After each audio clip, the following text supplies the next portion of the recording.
Well, now, for the third year running, schools are struggling to recruit staff, with many blaming the crisis on teacher shortages and funding pressures. Well, according to a National Association of Head Teachers survey, almost 80% of vacant posts were difficult to recruit to, whilst 17% on average were unfilled. So why is there this problem with the recruitment of teachers? Does the level of experience of staff in schools play a part in the problem? Well, joining us to discuss this from our central London studios are Catherine Birbal Singh. She's headmistress of the Michaela Community School in North West London, which employs more unqualified teachers than any other state school, and the General Secretary of the National Association of Head Teachers, Russell Hobby. Afternoon to both of you. Russell, if we can start with you, just how bad a situation is the education system, the secondary education system in England facing at the moment? I think it's a very significant challenge. We devote a lot of our energy to talking about new types of schools, academies, grammar schools, but we do know that the one thing that really makes a difference, particularly for children from disadvantaged backgrounds, is having great teachers in front of them.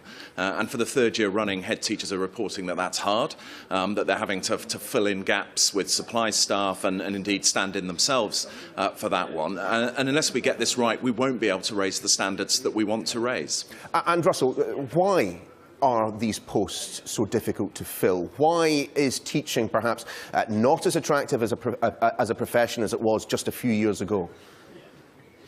Teaching is a great profession, and we should emphasise that. There's a chance to make a difference in ways that you can in no other field of life. But I think there are two problems that we need to tackle.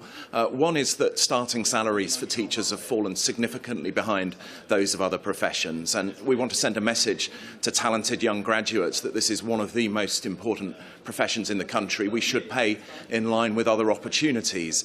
The other is that constant change from the government for assessment, exams and other parts of the school system creates a very significant workload.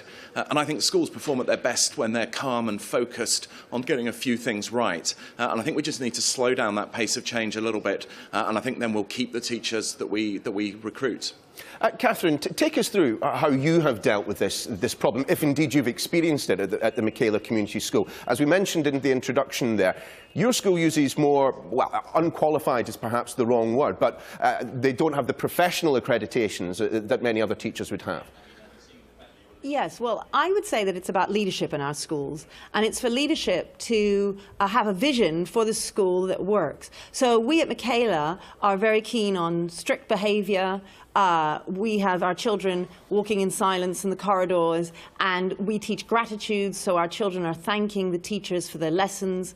So our teachers feel really appreciated. I would agree with Russell where he was saying about workload. That's also another issue for teachers, and it's something that at Michaela we really consider when making a decision. We always think about the impact on staff and whether or not that's going to affect them in a way that would mean that we might want to say no to that initiative. So I think the leadership in our schools need to be held responsible in that sense for the environment that they provide for their teachers. Our teachers who are so-called unqualified are you wouldn't be able to tell the difference between them and other teachers who've been teaching 5, 6, 10 years. When you go through our school, there is such consistency in the lessons. The children get the same thing from classroom to classroom in terms of the quality. We've written a book, The Battle Hymn of the Tiger Teachers, which is about the methods that we use at our school, and I do think it's possible to achieve, and I do think it's wrong to think that unqualified teachers can't do it. Catherine, just to stick with you for a second, the question is whether the situation in the education system in England has gotten worse, or has it always been thus? So I myself am the son of 2 teachers. I remember many years ago when I was but a wee boy and I suggested that I might want to head into the teaching profession. Both my parents told me, not a chance, think again, choose something else for your life. I mean, where has the respect gone for educators in our country? Yes, well, I think that's quite right. And again, I think that's all about behaviour.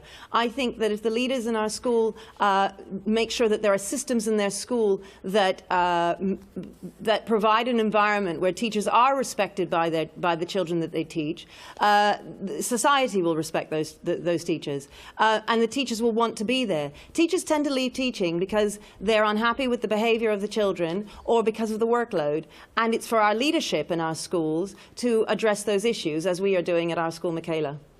Russell, you can understand why schools like Michaela have chosen to try and tap into a different pot of educators. Frankly, if the qualified teachers aren't there, there's very little other option for them to take, isn't there? Yes, and heads have a duty to do what they can. You can't keep a school open without people in front of children, and heads will make it work. And I think that's slightly one of the problems that we have. When you look at the government stats, they don't show much of a problem, and that's because when the government collects its data, heads have done what they can to find teachers to lead those lessons. Does it mean that they've been able to recruit the people they would wish to do in an ideal circumstance? And I think that's what a lot of heads are reporting. Teaching is a more demanding job than it's ever been, and people come straight out of university and go right into delivering at the highest possible level. And I think that we really do need to make sure that we get the best graduates coming in. Heads do make a difference on who joins and leaves a particular school, but they can't control starting salaries overall, and they can't control the way government treats the profession. And I think if government created a bit more of a clement environment, then heads could do their bit within it. Certainly, Russell, the government would suggest that in excess of £1 billion that they're pumping into the education system over the course of this Parliament in an attempt to attract the best and the brightest to the profession would go some way to solving the problem. I presume you would disagree with that. Well, yes. We have to run just to stand still on this front. The Institute for Fiscal Studies says that there'll be a real terms cut in education spending of about 8%. And a lot of that actually is the government taxing schools. It adds extra national insurance contributions, it adds employer pension contributions, and it just costs more and more to employ a teacher. And of course we need more teachers than ever before because we have more pupils than ever before. So fundamentally it also comes down to the school budgets themselves, which are at stretching point as well. So it certainly does not feel as if there are extra resources that schools can use to meet the recruitment challenge themselves. Catherine, all three of us know just how rewarding a profession teaching can be, seeing the positive effects that you're making on young people's lives. However, how long does it take in a school to turn round that ethos, to get to the point at which Michaela is clearly at, where pupils and teachers have that level of respect for one another?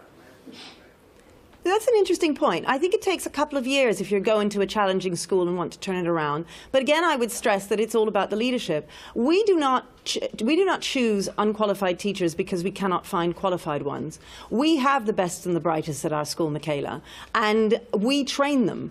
And we train them to be Michaela teachers. And they teach in a specific kind of way, and they have very high standards of behaviour. In many ways, the unqualified teachers have not been negatively affected by what can sometimes be taught in the teacher training institutions.